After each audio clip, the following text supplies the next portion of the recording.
राजधानी देहरादून में triple murder case का हुआ खुलासा। राजधानी देहरादून के थाना पटेल नगर क्षेत्र में ट्रिपल मर्डर के मामले का पुलिस ने खुलासा किया है। आरोपी को पुलिस ने गिरफ्तार कर लिया है। एसएसपी देहरादून अजय सिंह का कहना है कि कल शाम को देहरादून के पटेल नगर क्षेत्र में एक महिला के शव के साथ 2 बच्चों के शव को बरामद किया गया था। सीसीटीवी फुटेज के आधार पर आरोपी हसीन को गिरफ्तार कर लिया गया है, जो उत्तर प्रदेश के बिजनौर जिले का रहने वाला है। पुलिस का कहना है कि आरोपी के महिला के साथ संबंध थे। ऐसे में महिला आरोपी के साथ रहना चाहती थी, मगर आर्थिक तंगी होने की वजह से वो महिला को अपने पास नहीं रख पा रहा था। ऐसे में महिला प्रेमी के साथ रहने के लिए दबाव बना रही थी, जिसको लेकर दोनों के बीच में विवाद चल रहा था। पुलिस का कहना है कि महिला की गला दबाकर हत्या कर दी, मासूम बच्चों को भी मौत के घाट उतार दिया। पुलिस मामले की जांच कर रही है। आरोपी को गिरफ्तार कर लिया गया है। देहरादून से डीसीपी न्यूज के लिए जसपाल राणा की एक खास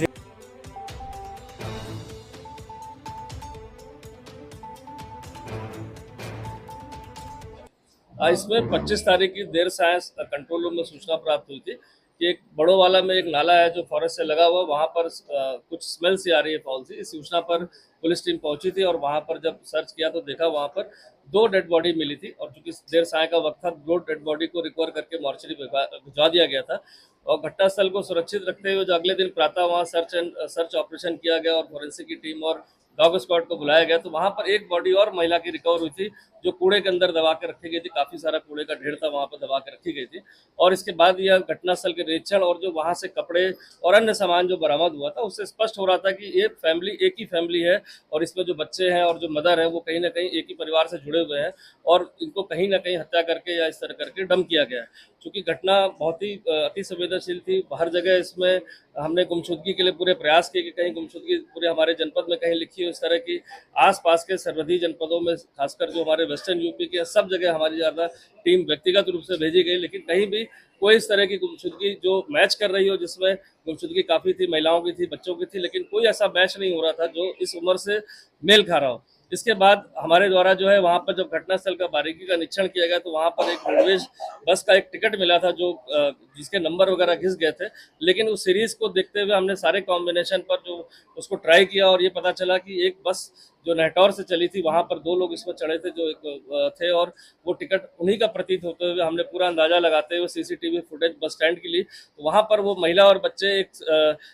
संदिग्ध मोटरसाइकिल पर बैठ के जाते दिखाई दिए रात्रि में 10:30 बजे के करीब। जो उससे ऐसा क्लियर हो गया था कि इनको कहीं ना कहीं कोई मोटरसाइकिल पर बैठा के ले गया है। जो घटनास्थल था वहाँ पास ही में एक फैक्ट्री जहाँ पर 11-12 लोग काम करते हैं, जिनमें से एक व्यक्ति वहाँ पर पूछताछ में हमारे था जो नेटौर बिजनौर का रहने वाला था। शक के आधार पर जब मोटरसाइकिल को मैच किया गया उसकी तो पता चला ये मोटरसाइकिल उसी तरह प्रतीत हुई फुटेज में और इसके बाद जब उसकी कॉल डिटेल और अन्य पूछताछ की गई तो उसके द्वारा इस समस्त घटनाक्रम को अपने द्वारा करना बताया और साथ ही ये भी बताया कि उसका मृतिका के साथ काफ़ी समय से संबंध था और उसका एक बच्चा भी अभी जो हुआ है रिसेंटली और साथ ही साथ मृतिका चूंकि विडो है, उसने तलाक दे रखा है, वो बार बार उससे जिद कर रही थी देहरादून में अपने साथ रखने के लिए और साथ ही साथ खर्चे के लिए पैसे भी मांग रही थी, जिससे परेशान होकर वो काफ़ी परेशान था। जिसमें जो मुझे एक नाम इसमें हसीन आया जो रहने वाला नेटौर का ही है और जब मृतका अपने बच्चों के साथ बस से पहुंची तो उसके दिमाग में था कि ये जो घटनास्थल है वहाँ पर सुनसान रहता है, 7-7:30 बजे के बाद वहाँ कोई एक्टिविटी नहीं रहती है। एक नाला है जहाँ पर बरसाती नाला है जो बरसात में बहता है तो उसको लग रहा था डेड बॉडी को अगर यहाँ छिपा देते हैं तो बरसात में वो कहीं ना कहीं बॉडी बह जाएगी और पता नहीं चलेगा। तो देर रात्रि उसको वहां बुलाकर जब वो मोटरसाइकिल से लेकर आया तो उसने मृतका को बहाने से उसका गला दबा दिया और साथ ही 2 बच्चों का भी सोते में गला दबा के और समस्त घटनाक्रम को छुपाने के लिए उसके सामान को विभिन्न जगहों पर जंगलों में फेंका, आए बाएं कूड़े में दबा दिया। साथ ही साथ बॉडी भी इस तरह से दबा दी गई अंदर और ऊपर फोम रख दिया गया जिससे कि बॉडी की स्मेल ना आए